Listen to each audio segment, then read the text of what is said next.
Harry et Max, il y a déjà l'escargot qui est présent. Et petite anecdote personnelle, je fais partie d'un groupe de musique qui a fait un titre, un morceau qui s'appelle Wild Snail. Si jamais vous en avez besoin pour un prochain film qu'on vous offre, là, on vous donne les droits. Voilà. Par rapport justement à cette idée d'histoire et de référence à l'histoire, j'ai pensé un petit peu aussi à l'écriture de Roald Dahl, notamment avec ce personnage de végétarien où il y a quelque chose toujours de très cruel et enfin, bref, j'ai pensé à Roald Dahl. J'ai vu aussi que Nick Cave avait fait une voix, d'ailleurs qu'on reconnaît assez facilement, et il y a quelque chose aussi dans l'écriture de Nick Cave qui est très très déprimante. Enfin, bref. Et je me demandais si le personnage de ce type, du mari de Grace. D'ailleurs, Grace, j'ai vu que c'était le nom d'une personne qui s'appelle Grace Elliot. Est-ce que c'est votre fille qui fait une voix parmi les enfants? Et donc, le mari de Grace, avec sa petite moustache, m'a fait penser un petit peu au réalisateur John Waters. Je me suis demandé si c'était une de vos inspirations ou pas. No. But yes, I love John Waters' films, of course. Nick Cave, of course, is an Australian, and I'm surprised by how popular he is here. I know he's popular in England. I wanted Nick Cave because I write poetry badly, and I thought, oh, wouldn't it be amazing to have someone like Nick Cave read one of my poems, because I wrote that poem in the film. We didn't think we'd get him, but we just approached his agent, and he said, yes, oh sure, he always wanted to do a voice. And when he came into the studio in London, he said to me, what sort of a voice do you want me to do, Adam?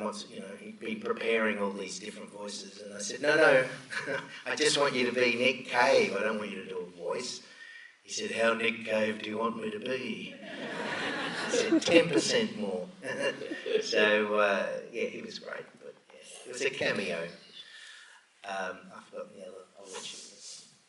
Yes. It will come back to you. Ouais, alors non, hein, c'est pas une inspiration. Grace Elliot. Donc non, c'est pas. Je me suis pas inspirée de John Waters, même si j'aime beaucoup ses films. Hein. Pour en revenir à Nick Cave, bon, qui est australien, bien sûr, je suis toujours un peu surpris de voir à quel point il est connu et populaire en France. Il est aussi très connu en Grande-Bretagne. Hein. J'écris aussi des poèmes. Ils ne sont pas très bons. Mais je m'étais dit, oh là là, ce serait vraiment bien si il y avait quelqu'un comme Nick Cave qui lisait un de mes poèmes. Et puis, on ne le connaissait pas, donc on est passé par son agent. Et il a dit oui tout de suite, en fait, parce qu'il avait toujours eu envie de faire des voix off. Donc quand on s'est rencontrés en studio à Londres, il avait réfléchi un peu, travaillé un certain nombre de voix, et il me dit, mais voilà, qu'est-ce que vous voulez que je fasse? Je lui dis, bah, vous êtes juste Nick Cave. Et il me dit, mais quel Nick Cave? Et j'ai dit, bah voilà, juste 10% de plus que ça. J'imite beaucoup moins bien Nick Cave que Adam, comme vous avez remarqué. Et en tout cas, c'était presque un petit caméo, comme on dit, une petite figuration. Grace Elliot? Grace Elliot is my niece. Yeah. Ma nièce, pas ma fille.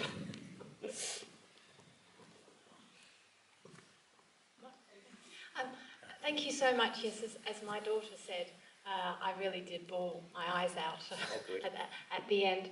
Perhaps too because I grew up in Canberra, and so it was like my two worlds there. Canberra's never showcased. This is a bit of a parochial question. Canberra, you've showcased Canberra. A bit of criticism of Canberra, and you really did it well. That's what I remember, 30 years back. So perhaps why Canberra? And secondly, yes, this emotion. You've always worked in stop motion, and do you think that's the best medium to breathe in all that emotion. Thank you so much. Alors, Madame de Canberra, donc, elle lui demande, voilà, pourquoi avoir parlé de Canberra, qui est une ville dont on ne parle jamais nulle part. Et la deuxième question sur, vous avez toujours travaillé en animation en volume, pourquoi ça? Est-ce que vous pensez que c'est effectivement la meilleure discipline ou le meilleur art? Canberra, well, I have a lot of relatives in Canberra, and I like to make fun of Canberra, but I do quite like the city. It's changed a lot. Back then it wasn't the exciting place it is today. So that's Canberra. And I think animation is a perfect medium to explore very emotional subject matter, very challenging subject matter. Guillermo del Toro said a few years ago in his Oscar speech for the feature film Pinocchio, he reminded us that animation's not a genre, it's a medium to tell any story you like. And I think you can actually heighten emotion through animation that you wouldn't get in live action. Oui, Canberra d'abord, hein, j'avais de la famille, j'ai encore de la famille à Canberra, hein, et donc j'aime bien me moquer de cette ville hein, où je suis beaucoup allée, qui a beaucoup changé, hein, et qui était loin d'être aussi sympathique qu'elle ne l'est aujourd'hui. Voilà. Ensuite, donc, l'animation, c'est un moyen parfait, hein, je crois que c'est la discipline, l'art, qui permet en fait de traiter des sujets qui peuvent être un peu difficiles et de mettre aussi l'émotion vraiment en avant. Hein. Guillermo del Toro, quand il a gagné son Oscar pour Pinocchio il y a quelques années, a rappelé que l'animation n'était pas un genre mais un art et que c'était vraiment un art qui permettait en fait de mettre en avant les émotions. And I think too, there's always been a perception that animation is for children. And I blame Disney for that, because I think Disney brainwashed us all into thinking animation's for children. And it's not. It's particularly here in France, there's a long history of adult animation, and Estonia and the Czech Republic. And I think it's ironic too, because, you know, Disney back in the 30s, 40s and 50s made a lot of films that were sexist, racist, homophobic. So in a way, I think Disney films are not for children. So, you know, that's just my opinion. Oui, et puis aussi hein, la manière dont l'animation est perçue en général, c'est-à-dire que, et je rends Disney responsable en fait, hein, de nous avoir lavé le cerveau en nous faisant croire que l'animation c'était un truc pour les enfants. Hein. Il y a une vraie tradition de films d'animation pour adultes en France, mais dans des pays aussi comme l'Estonie et la République tchèque. Et puis ensuite, si on regarde les films faits par Disney dans les années 30, entre les années 30 et les années 50, hein, c'est des films qui sont sexistes, racistes, homophobes, à mon avis, donc pas du tout des films pour les enfants. Enfin, bon, c'est mon opinion. Ah, sure, why stop motion, sorry. Well, it's funny because stop motion I always thought could be called stop emotion because you can get so much emotion through stop motion. Two answers. Firstly, I just knew when I was at film school back in 1996 in Melbourne that I just wasn't interested in becoming a computer animator or 2D animator because I knew I would be in front of a computer screen all day. And a lot of my friends are computer animators and they're quite happy to sit down all day in front of the screen. And I just knew I couldn't do that. I love to make things. I love to paint and draw. I draw as often as I can. Drawing is my yoga. So I wanted to do something hands-on. So that's part A. Okay. Alors oui, pourquoi le stop motion hein? Stop émotion en fait. pour ça que je dis plus animation volume. Il y a deux raisons pour ça. Hein. En 1996, quand je termine mon école de cinéma à Melbourne, je comprends très très vite que je ne peux pas passer ma journée devant un ordinateur. Je vais m'ennuyer affreusement. Donc la 2D et l'animation par ordinateur, c'est pas pour moi. J'aime faire des choses en fait avec mes mains. J'aime peindre, j'aime dessiner. Je dessine autant que je peux. And in stop motion, there's something magical about it. Not magical as in fantasy, but magical in that when you see the fingerprints on the clay, it reminds you that what you're looking at is something real and tangible and something you could hold in your hand. And I think that takes us back to all our childhoods when we played with dolls and Kens and Barbies and whatever. So there's that sort of primeval aspect to it. Also too, stop motion is also, it just has this, I don't know, it's. I often say we are more like magicians than we are filmmakers because it's all a trick. We're trying to trick you into believing that this blob of clay has a soul and a heartbeat. And for an hour and a half, you have to suspend your disbelief and go with it and go, all right, for the next hour and a half, I'm going to pretend that all these blobs are alive. And that's quite a magical, weird phenomenon. I still don't quite know why our brains let us do that, or even with any cinema, because when you think about it, we're in a big black box, staring at a wall, watching things that we know they're not real, we know they're actors. It's all pretend, but it's a wonderful escape, I think, and I think that's the beauty of cinema, particularly on a big screen, in a communal environment. There's something magical that happens that you don't get when you're sitting on your couch watching Netflix or TV. So I think that's why cinema is still alive and well and is having a bit of a comeback, I think. She's heavy, that's why I keep putting it down.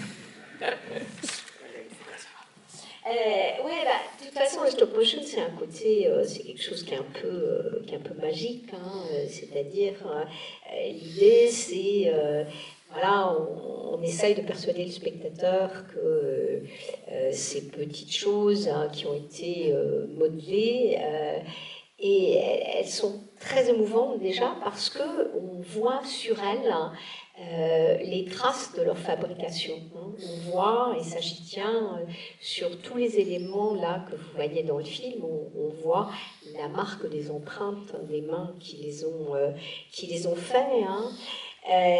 Donc il y a un côté comme ça très émouvant de ces choses qui ont été fabriquées par d'autres mains humaines et qui nous rappellent aussi, je crois, d'une certaine manière, ces petits personnages, ça nous rappelle quand on était plus petit et qu'on jouait avec des Ken ou avec des Barbies. Hein. Et puis il y a un côté aussi...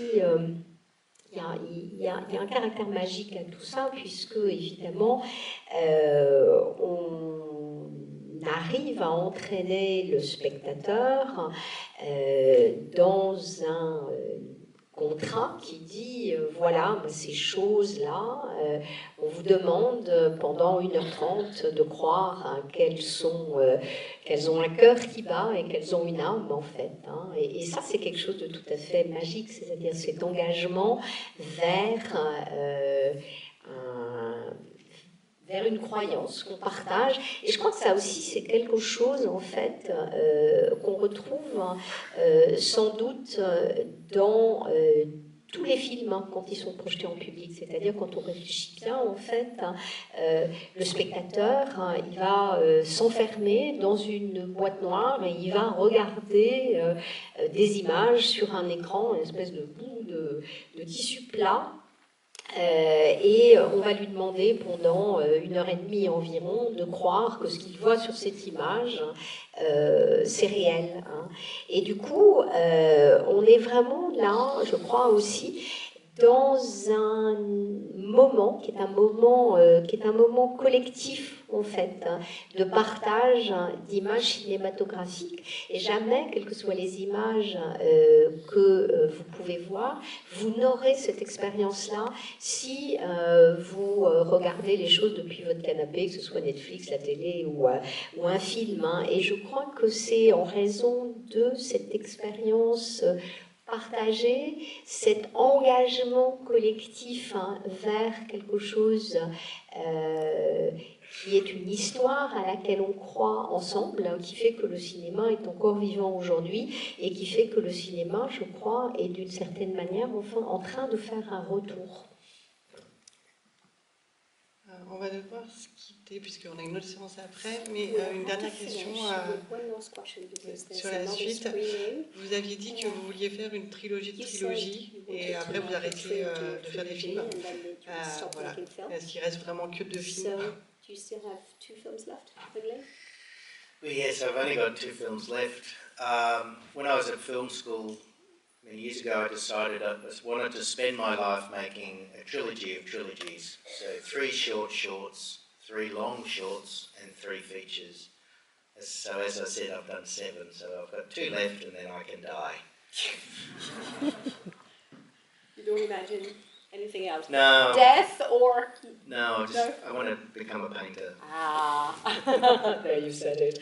Alors, bah oui, effectivement, 2 films qui restent, puisque quand j'ai terminé l'école de cinéma, j'avais dit que je ferais une trilogie de 3 films courts, 3 films, on va dire, moyen format, court un peu long, et puis 3 films long métrage. Donc, en effet, il en reste 2, et puis après, je peux mourir. Et moi, je lui ai dit, mais enfin, il n'y a pas autre chose, peut-être. Et il a fini par dire, j'aimerais être peintre.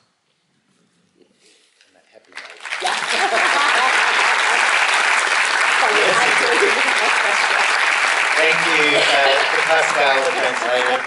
He's been looking after me the last couple of days. With great pleasure. C'est un privilège d'être avec Adam. Voilà. And thank you to Wildbone, and thank you to the organisers. Merci aussi beaucoup à Wildbone, donc le distributeur du film. N'oubliez pas, le film sort mercredi prochain, donc s'il vous a plu, voilà, essayez d'envoyer, parce que c'est important, le premier jour de la sortie d'un film en salle, parce qu'il y a beaucoup de films.